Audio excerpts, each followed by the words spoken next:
বিশুদ্ধ তওবা করে আল্লাহর পথে ফিরে আসতে হবে। বিশুদ্ধ তওবা কিভাবে করবো এটা আমরা অনেকে বুঝি না।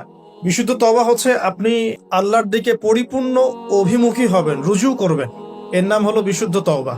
যে পাপগুলো করেছি এগুলোর জন্য ক্ষমা চাওয়া, এই পাপগুলো কোনোদিন করব না এরকম প্রত্যয় ব্যক্ত করা, আর যদি অন্যের সাথে সম্পৃক্ত কোনো হক থেকে থাকে সেটা ফেরত দেওয়া। তো আমরা আজকে গিয়ে সুন্দর করে অজু করে 2 রাকাত নামাজ পড়তে পারি।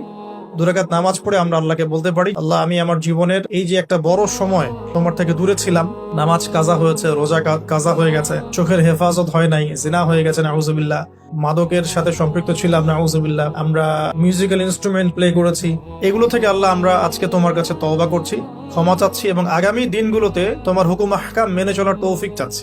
দুটো জিনিস খুব প্রয়োজন, একটা হলো তৌফিক, একটা হলো দোয়া। তো এই জন্য চেয়ে নিতে হবে, প্রথমত চেয়ে নিবেন যে আল্লাহ আপনি আমাকে তৌফিক দিন যাতে করে আমি আমার পুরো জীবনটাকে আপনার ইবাদতে কাটাতে পারি, আরো সে ছায়া পেতে পারি। আল্লাহ কবুল করুন, আমিন।